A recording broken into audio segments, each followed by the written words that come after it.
As of this video, The Legend of Zelda Breath of the Wild has been around for over 3 years. Ever since its launch in 2017, it has garnered critical acclaim from both Zelda's community and the mainstream. This game even went so far as to win Game of the Year for 2017. Older Zelda fans love the game for its nostalgia through Easter eggs, but also for a new twist in unorthodox gameplay. Newer fans to the Zelda series also used Breath of the Wild as a gateway to the series as a whole. Even Xbox and PlayStation gamers loved Breath of the Wild despite their lack of enthusiasm for Nintendo games. Breath of the Wild was meant to bring the Zelda legacy together, but instead attracted people of different demographics together. Whether old or young, Nintendo fan or not, or even a gamer or not, people got absorbed into this masterpiece. However, the gaming industry as a whole has been around way longer than Zelda. Throughout gaming history, there has been various games that have accumulated high praise as well. You see, the first Zelda game was released in February of 1986, and the first ever video game was released in 1958. The gaming industry saw itself rise in the 1970s with the Atari, crash in 1983, and get revived by Nintendo in 1985. Come the late 90s, with the entrance of Microsoft and Sony, the gaming industry truly began to soar. As a result, video games have been more than just pixels on a screen. What started off as a simple game of ping pong turned into massive stories, with voyages that will immerse you in a fictional universe, and characters that you can relate and even attach yourselves to. Even game mechanics became way more complex than just a ping pong ball traveling across the screen. Besides video games, there are many forms of art that we also see as our main forms of entertainment. Of course, there is drawing, painting, literature, cinema, and music. But what if I told you that video games could be considered another genre of art? I don't mean playing video games, I mean making video games. By that, I mean creating a world, forging a plot with characters, making balanced and fun game mechanics, and making an overall immersive plot. Each of the art forms I've listed have their own unique way of telling a story. For example, painting and drawing may use a sequence of pictures or even symbolism through color to represent several themes of the story. Literature may use complex vocabulary to build the setting and translate character development, which leaves it up to the reader to envision the story's world and the characters' arcs with their own mind. Music may use its lyrics and even choices of instruments to convey the artist's emotion. On the other hand, cinema may combine all other forms of art to tell its story. What I will argue in this video is that video games are indeed a form of art, just like the other examples I have just listed. Most of all, I will be using this game to defend my argument, so please sit back and enjoy.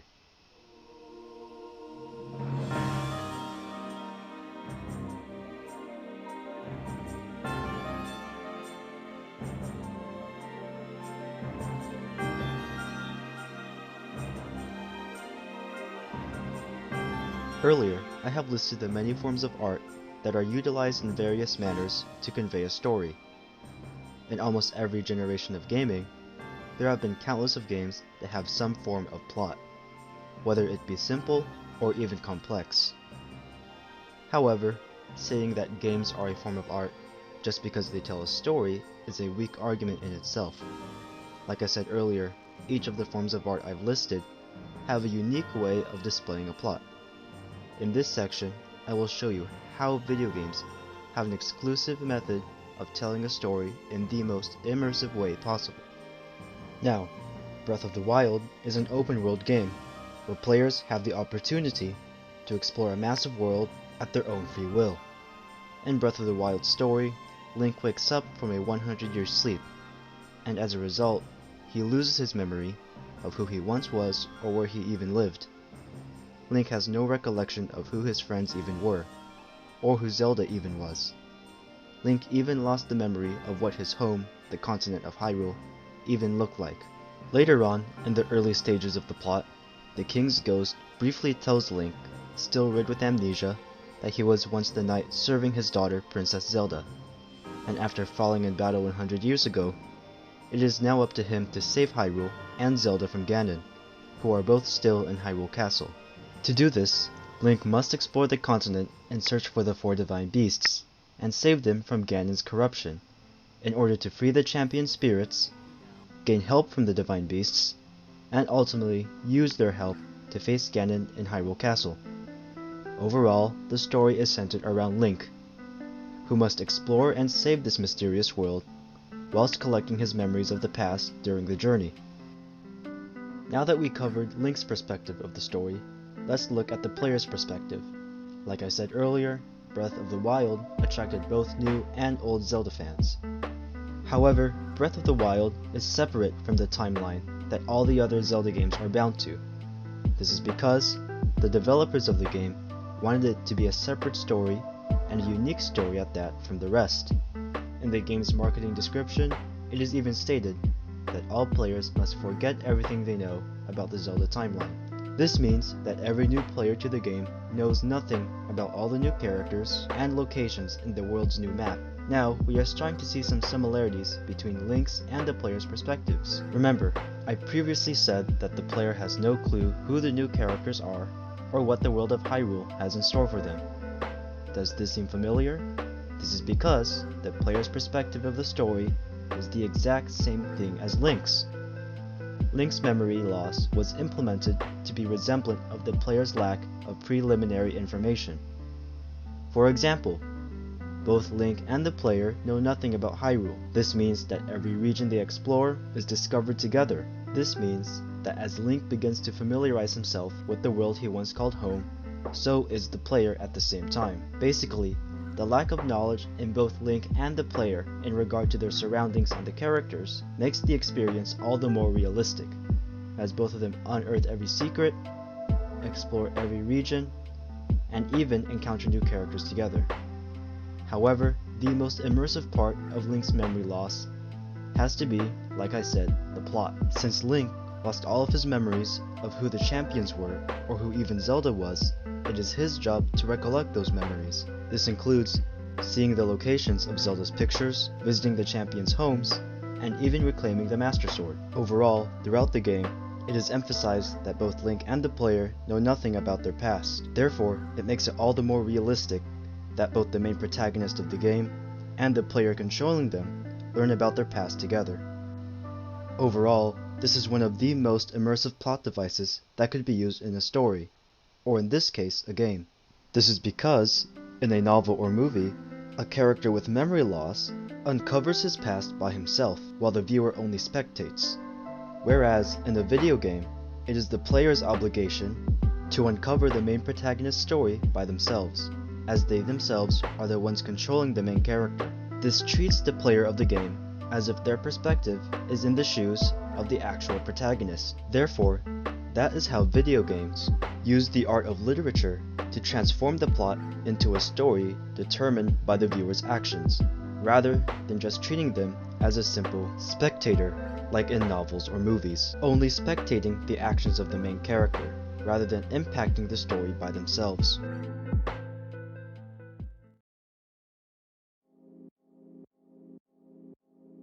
World building is another major aspect of art, especially in cinema and other fictional works, as it is used to immerse the viewer into a fictional story and universe. This concept is especially important in Breath of the Wild, as the open world of Hyrule needs to have a unique atmosphere for its players. To do this, the artists made each region of Hyrule unique in their own way. First, let's take a look at Lanayru. Lanayru exhibits the most wetlands in the game, as well as a promenade unique to the story, and the fish and shark-like people of the Zora. In order to convey the message that the Zora people are mostly elegant, they use things such as weapons that look more like pieces of art, an elegant glowing palace, and glowing luminous stone along the Lanayru Great Spring. The artist took another unique approach when designing Eldin and Akala, as they have highlands and high volcanic landmasses that you can find nowhere else. However, perhaps the best work the artists put in the game we're basing some of Hyrule's aspects off of real-world history and cultures. This practice has been done several times in movie history. For example, Star Wars based their Imperial officers off German uniforms, and Darth Vader used armor that resembled samurai armor. In gaming, especially Breath of the Wild, one obvious real-world similarity is the Sheikah tribe. The loyal servants of the Hylian royal family have a very obvious cultural relation with Japan. Terraced cultivation fields, cherry blossoms, Shinto shrines, garbs and weapons, and even the architecture. When it comes to Hateno and the Hylians, they are obviously a broad spectrum of various cultures in medieval Europe. The houses from Hateno could be compared to the cobblestone houses of the Middle Ages in Europe. Additionally, the claymore swords in the game are also derived from the Scottish claymore swords. This is similar to how the Royal Guard's uniform use a beret and kilt that resembles Scottish and Irish soldiers, including the fact that Hylian sounds a lot like Highlander. When going to the Gerudo Highlands and Desert, you see many aspects of their culture that are very non-Western. For example, there are baobab trees that are also found in the African desert. In the Gerudo wasteland, you have scimitars, architecture, ornaments, and wares that resemble that of ancient Persia. In Faerûn, the tropical rainforests, beaches, and islands complement the fact that their village, Lurelin Village, is very Polynesian, especially in their fruits and fishing cultures. Also in Faerûn are the ruins of the ancient Zonai tribe that seem very similar to the Aztecs and Mayans in architecture and art style. This is similar to how the Aztecs and Mayans also were very technologically advanced, just like how the Zonai were able to build the various labyrinths sprawled throughout the map. In Hebra, you have geography that compares to that of North America, with Tanagar Canyon being the Grand Canyon, trees and badlands that resemble the Midwest, and even the icy tundra and frontier of the Hebra mountain range that may resemble that of Alaska or even Canada. The Rito tribe is even based off the Native Americans. We see this in their culture revolving archery, their houses looking a lot like teepees, and their feather dresses looking a lot like tribal wear. Overall, the inclusion of these unique regions and cultures is utilized to furthermore immerse the player in a world that feels diverse with something new at every corner. This is also part of the formula that keeps the player hooked on the game rather than getting instantly tired or bored of seeing something way too repetitive.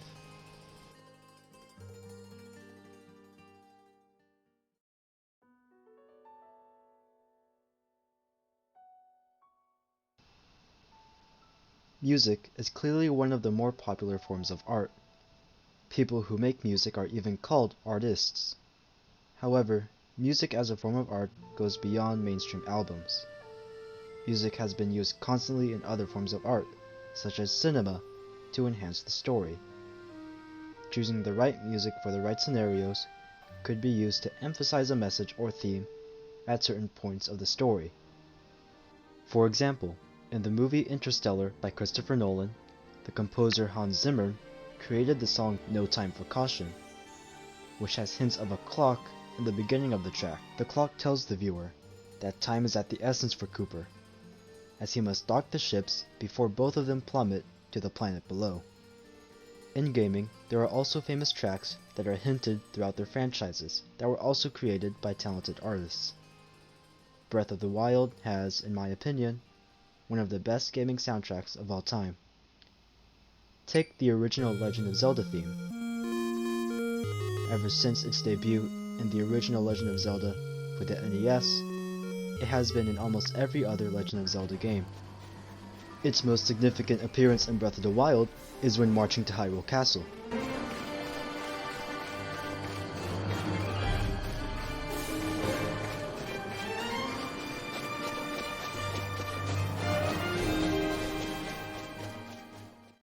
Zelda's Lullaby, which made its first debut in Link to the Past,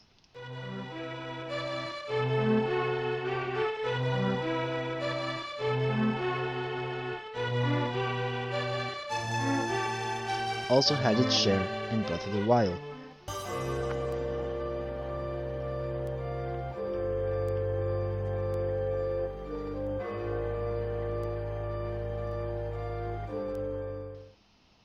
Overall, using hints of songs from past Zelda games strengthens the idea that even Breath of the Wild, even though separate from the rest of the Zelda timeline, is still, in fact, a reflection and product of the series' legacy.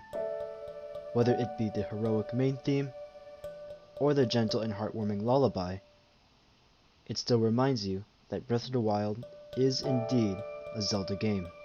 When exploring Hyrule's vast continent, you encounter different songs pertaining to different geographical locations.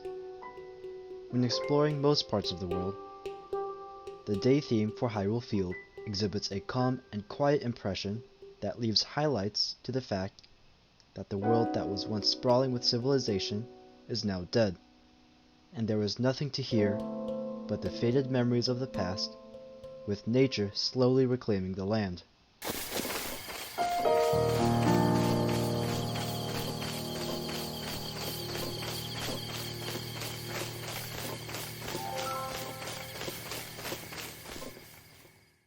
At night, the track begins with a deep piano with low keys, almost as a warning. The deep and low keys of the piano warn the player that nighttime is approaching, and it is dangerous since monsters are more prevalent at night.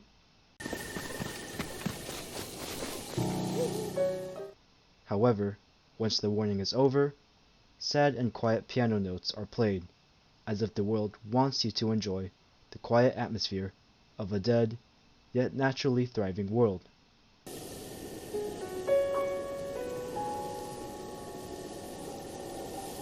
Even the diverse villages of the game have unique music.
Symbolism is one of the most important aspects of art. This is because the purpose of art is to convey a message to the viewer. The best way to convey a message is to hide it using symbolism, as saying it straightforward would be bland to the story. By hiding the message through symbolism, the viewer is encouraged to admire the piece of art through a more thorough perspective, until they could discover the deeper meaning by themselves. There are other significant pieces of symbolism in the art of filmmaking as well. Take Interstellar for example. Before, I mentioned how the ticking clock at the beginning of the song, No Time for Caution, represented the importance of time. To reinforce this idea, Christopher Nolan made the out-of-control ship spin in a clockwise manner, as a way to symbolize that time is at the essence. Now that we've mentioned how symbolism strengthens concepts in other forms of art, let's see how it enhances a video game story. In Breath of the Wild, the most important symbol is the flower known as the Silent Princess. But in order to understand its symbolism, let's see the story of who it symbolizes in the first place. In the memories and diaries pertaining to the time before the calamity, we hear that King Rowan ordered the excavation of the divine beasts and ancient weapons upon hearing the rumors of Ganon's return. Zelda, whose mother just passed away, was also commanded to train in order to unlock her hidden power to defeat Ganon. Since the first coming of Calamity Ganon was sealed away by the original princess 10,000 years ago, the king pressured Zelda into emulating her ancestor's success. After all, Zelda bears the blood of the goddess Hylia. Despite this, no matter how many times she prayed, her efforts were always useless. As a result of this failure, the eyes of the public began to see Zelda as an incapable leader, driving the king to disappointment. Zelda's near impossible struggle even caught wind of the champions, who still supported her nonetheless. Angered by her own failure to achieve her powers, Zelda became skeptical of her image. This skepticism was translated into anger and jealousy, as Zelda herself began to show resentment toward her own knight, Link. Zelda became jealous of Link because he was able to achieve his destiny of becoming a knight, while Zelda herself was not able to achieve her destiny, which in her case was gaining the powers necessary to seal away Ganon. This led her to perceive Link as a reminder of her own failures. However, once Link saves Zelda's life, she begins to appreciate him a lot more. After becoming even closer to Link, she begins to express her own personal interests. In order to escape from constant training, she expresses her love for research, especially in nature and ancient technology. During one of the memories, Zelda mentions a rare and endangered flower known as the Silent Princess, a species that could only thrive in the wild and never in captivity. Like I said earlier, this is Breath of the Wild's most important piece of symbolism, as it represents Zelda herself and her own internal conflict. When the calamity finally comes, Zelda is forced to retreat with Link, and expresses her regret for not being able to achieve her powers. She then blames the death of the champions and her father on herself. However, during the Battle of Fort Hateno, Zelda's lack of confidence takes a turn. When Link decides to lay down his life for Zelda in order to shield her from a guardian, she unlocks her power at the very last minute, unleashing it as a form of protection. After unlocking her long-awaited power, Link collapses, which led him to be placed in the Shrine of Resurrection, where the game takes place 100 years later. However, upon further discussion of this scene and the rest of the game, we see how Zelda and the Silent Princess go hand in hand. You see, during the era before the calamity, the Silent Princess was an endangered species that only thrived in the wild. Despite being in its natural habitat, the precious flower still remained endangered, despite having every natural resource it needed to survive. This alludes also to how Zelda herself was unable to unlock her powers despite having everything she needed to defeat Ganon, which were the champions, the divine beasts, and Link with the Master Sword. Symbolism is also used in the name Silent Princess, as the flower remained too shy or too silent to populate the fields of Hyrule. Just like the flower, Zelda's power remained silent and dormant, due to the fact that her motivation to unlock the sealing magic was mostly to please the anxious public and her father, rather than actually saving their lives from the unseen threat of Calamity Ganon. Despite this, we see a shift in their appearances because of the calamity. In the scene I mentioned earlier, at the Battle of Fort Hateno, we finally see that Zelda was able to achieve her power. But why, you ask, at the last minute? This is because, at that moment in time, someone she truly cared for was in danger, that being Link. In order to save someone she truly cared for, that was when her power finally came. You see, it wasn't constant social pressure that unlocked her sealing powers. Instead, it was the will to protect those she loved. 100 years later, during the final battle of the game, we fight Ganon's true and most powerful form. And it is there we see the full extent of Zelda's hidden abilities. Using her pure volition and willpower to protect someone she loved, her power was exerted in its purest form, sealing away Ganon for good. In the story's final cutscene, Zelda and Link start their quest of restoring Hyrule to its former glory. And, on the nearby mountain, we see the hillside covered bountifully by none other than the Silent Princess itself. Once on the verge of extinction, the Silent Princess was now able to break through its quiet shell and populate the landscape of its true home. This firmly alludes to how Zelda was unable to acquire her powers to seal away Ganon. But now, she freed the land from its thousand-year menace, and starts to pave the way for Hyrule's new dawn, as the Silent Princess takes the spotlight of the closing shot.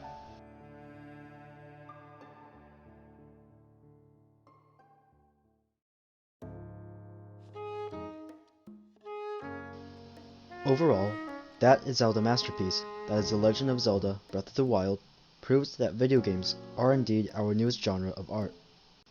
by using literature to formulate an immersive plot, using art to create a unique world, and using music and symbolism, Breath of the Wild proves that video games could be just as, or even more immersive than stories you find in novels or movies.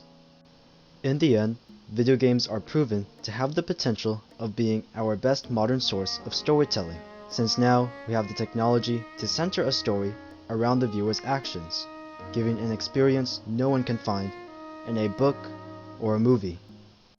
Overall, I really wanted a way to express how much I like this game, and at the same time, wanted to prove that video games are indeed a modern equivalent of literature and cinema, as well as other pieces of art.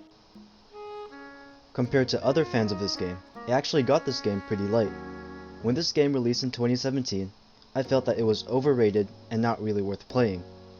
But once I picked it up in the beginning of summer of 2018, that's when I was proven wrong. My first Zelda games were Wind Waker HD and Majora's Mask 3D.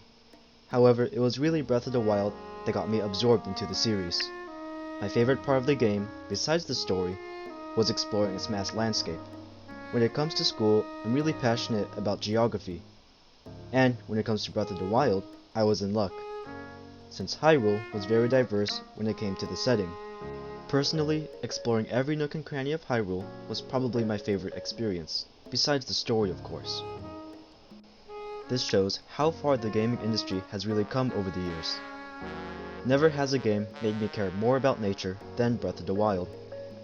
Even its music was immersive.